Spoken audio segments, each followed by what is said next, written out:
Assalamu alaikum, урматтуу Ақтұрпақ айлы өкмөтүнүн тургундары. Бүгүн 2025-жылдын 14-июнь күнү Ақтұрпақ айлы өкмөтүндө элдин ден соолугуна кам көрүү максатында акысыз врачтардын кеңеш берүү иш-чарасы болуп атат.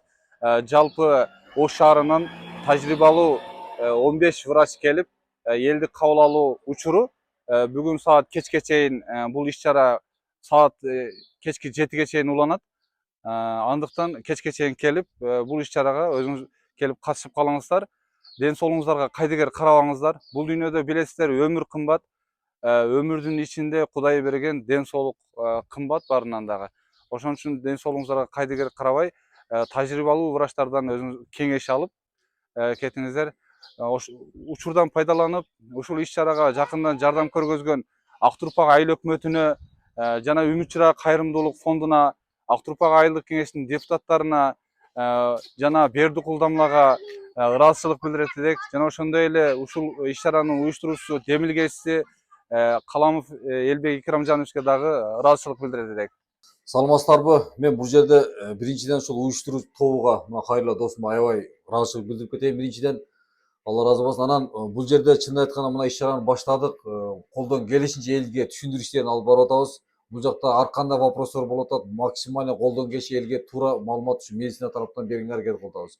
Биздин максат ушул мусулман бир туугандарыбыз ушул айылда медициналык жактан бир аз болсо дагы ден соолугуна кам көрдүрүп, жардам берип, врачтар менен аралыкта леченияны баштоо. Анан бул жерде эч кандай бир неме жок, саясат жок. Болгону биздин максатыбыз ушул кайрылуу досубуздун жетекчилигинин эмесинде элге бир кызмат кылуу. Канча врач келдиңиздер? Биз азыркы күндө 12 врач келдик. Чынын айтканда врачтарды бардык опытный врачтар бул жаш врачтар болгону менен булар чет мамлекетте тажрыйба ашырып келгендер. Бул жакта УЗИ аппараттарды алып келдик, глазной окулист тармагын аппараттарды алып келдик. Мүмкүнчүлүк шартыңыздар болсо ушул аппараттарга түшүп, мүмкүнчүлүктөн пайдаланып, мындай өзүңүздаргө диагноз коюп, леченияны алсаңыздар болот. Кабыл алуу ушул элдердин санына карайбыз. Кудай бурса бир 7-ге чейин аракет кылабыз. Кудай бурса, Алла насып. Урматтуу эжелер, кандайсыздар? Ден соолугуңуздар жакшы? Бүгүнкү иш-чара боюнча бир кыскача ой пикириңиздерди айтып бересиздерби? Жакшы, бүгүнкү иш-чара мына өзүбүздүн кадрыбыз Каламов Элбек ушундай жакшы, опытный врачтарды алып келип элге жардам кылып аткан үчүн чоң ыраазычылык билдиребиз. Мына ушунча эл бардыгыбыз ушу ар бир немеге кирип көрүнүп атабыз. Чоң рахмат. Булардын жумуштарына ийгилик, үй бүлөлөргө тынчтык, жакшылыктарды каалайбыз. Бизди ушинтип ойлогон ушул кадрларыбызга чоң ийгиликтерди каалайбыз. Рахмат. Чоң рахмат.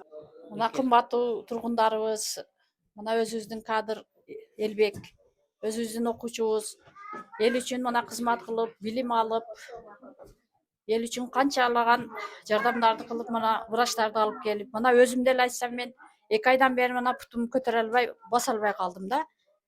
Айлана чөйрөдөгү эле немелерди карап эч жакшы болбодум. Акыры эми Ошко Элбек үчүн бармакчы эле, мына өзү кеп каптыр. Элдин канчалык ден соолугун кармап калат, өмүрүн сактап калуучуларга чоң рахмат. Иштериге ийгилик каалайм. Кудайым силерге да ден соолук берсин. Рахмат. Сиз кайсы айылдан келдиңиз? Мен Ақтұрпақ айылынан келдім. Көп жылдан бері ушул путу колум, белдерим ооруйт. Ушул баланы энди эшиттим. Чоң рахмат эн атасыга, бизге окшогондордун ушул немесини анча немелерин чыгарып, врачтарды алып келиптир. Чоң рахмат айтамын. Чоң рахмат. Урматтуу Ақтұрпақ айыл өкмөтүнүн тургундары, мына врачтардын ар бирден кирип, кабылдамасынан кирип консультация алып атабыз. Азыр элдин маанайда жакшы.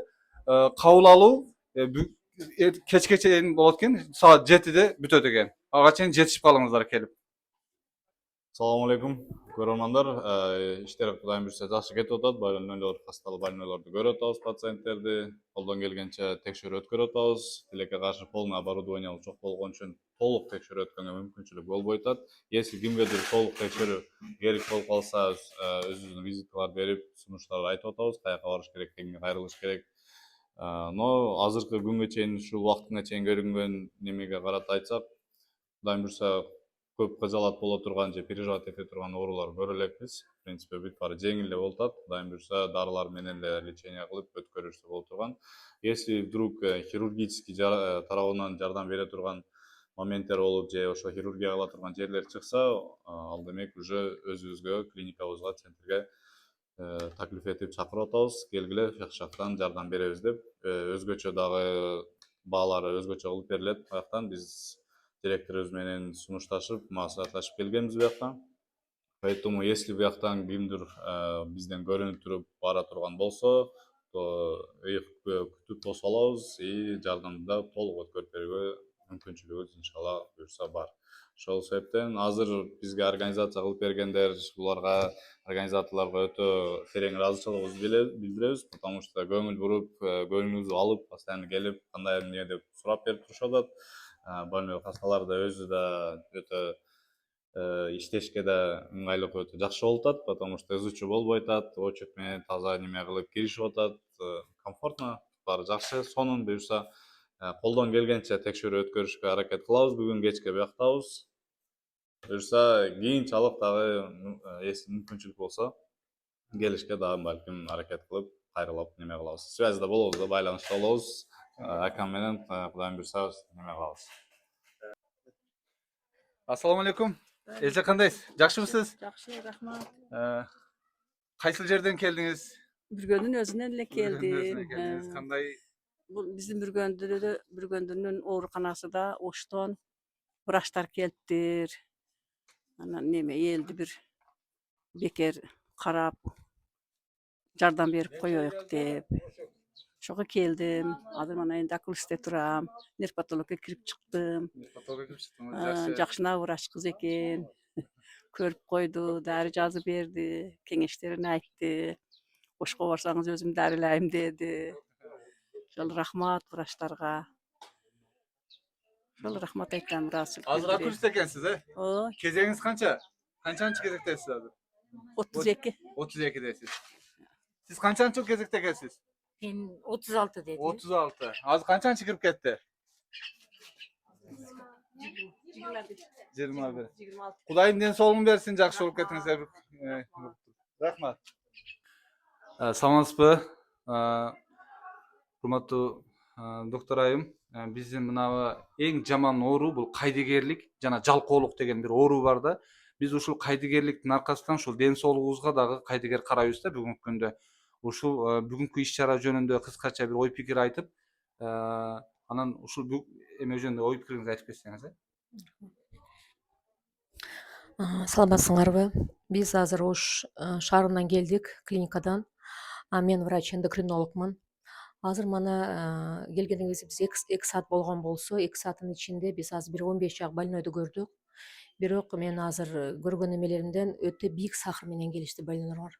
Азыр бир больной келди 28 сахар менен. Жанымда бир мана эже отурат, азыр 18 сахар менен. Ошого мен суранычым эле больнойлор өзүнө анча жакшы карабайт экен. Азыр бүт больнойлорго биз рекомендациялар берип атабыз. Бул диабеттин кандай асараттары барына, эмне менен түгөшүнө бул диабетти. Ошон үчүн сураныч эле ушул лаборатория биринчиден жакшы иштеп, керектүү анализдер тапшырып турса больнойлордо ошолорду түшүндүрүп атабыз. Өзүңөрдө бар анализдер өзүңөргө, болбосо ошо частный лабораторияларга жиберип, анан ушул өзүңөргө бир эндокринолог өтө керек экен. Бул жерге азыр мен дагы врачыбызга айттым, бул жерге биз бир жумага келишибиз керек экен, чтобы жакшы больнойлорду кайра анализден кийин дагы кайра көргөнү. Ошон үчүн сураныч ушул больнойлор келип, көрүнүп, эң биринчи бул ден соолук. Ошон үчүн мына райоңордо больнойлор көп экен. Анан мына жерде өтө ысык, силерде ошого карабастан дагы ден соолук керек. Ошон үчүн эң биринчи ол ден соолук. Азыр бул эжеден мурун бир эме келип келди, высшее образование, учитель сам азыр келди. Ошо 28 менен азыр срочно больницага жатсын десек, ошого дагы ойлонуп азыр чыгып кетти да. Ал ушундай эмелерге илажы барыча азыр срочно болуп жаткызып өзүңөргө бир укол капельница инсулинге өткүзүш керек уже мындай больнойлорду. 28 9 чыкты. Почти 29 болуп атат бул. Ошондой больнойлорго өтө өзүнө карап, илажы болчу бир врачта специализация кылып өзүңөр бир эндокринолог керек экен. Ошо сураныч силерден. bir врач керек экен силерге. Боюнча кыскача маалымат бериңиз. Бүгүн аябай элдердин маанайы жакшы. Мына Ак Турпак айыл өкмөтү боюнча баардык адамдар келип, 15 врач келди бизге, баардыгы көрүнүп атышат. Өздөрүнө туура маалыматтарды алып атышат. Рахмат.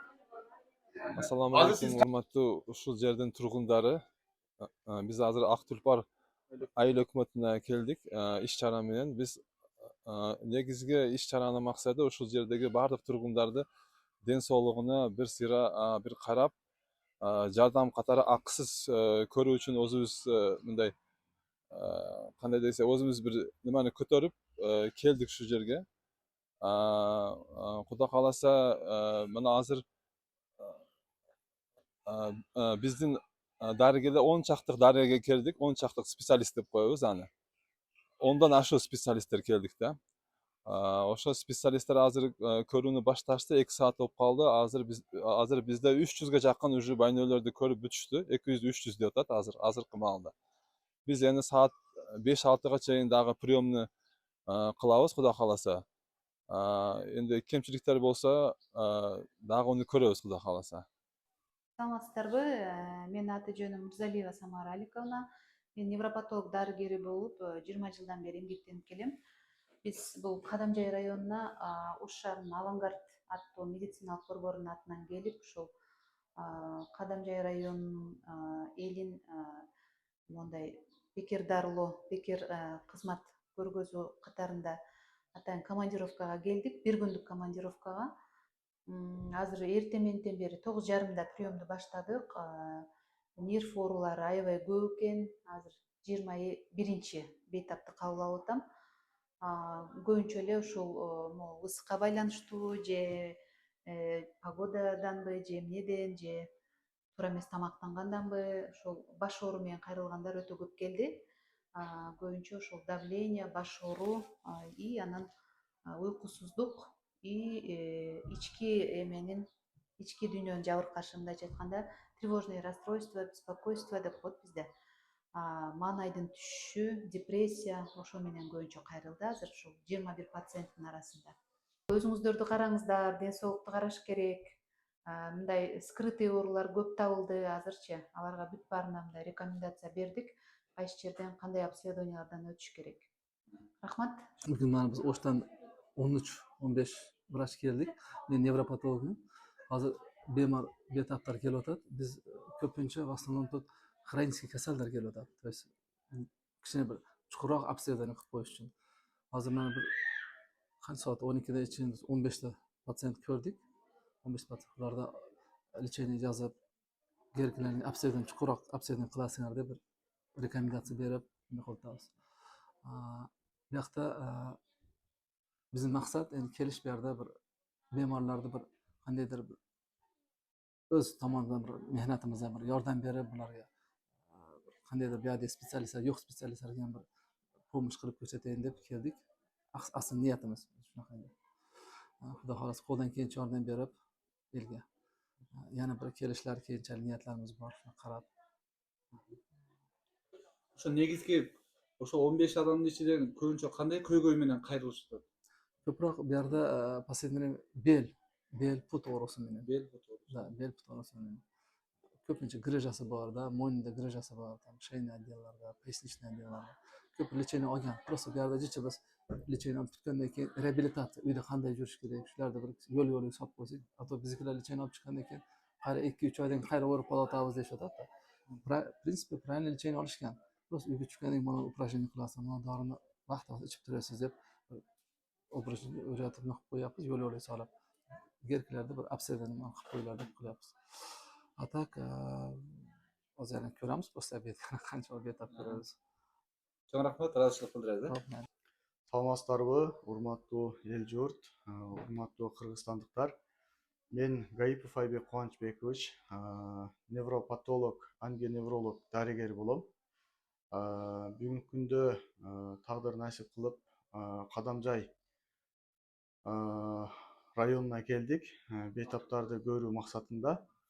Өзүбүз Авангард клиникасында иштейбиз. Урматтуу эл журт, мүмкүн болсо өзүңүздөрдүн ден соолугуңуздарга бекем көңүл бурсаңыздар. Бизге көптөн бери азыркы учурда кайрылып атышат. бүгүн көргөн бейтаптардын көбү психоэмоциональный напряжениянын натыйжасында, баш оорунун негизинде жана ошо белдеги оорунун грыжа деп коебуз, ошол оорулардын негизинде көп кайрылып атышат да.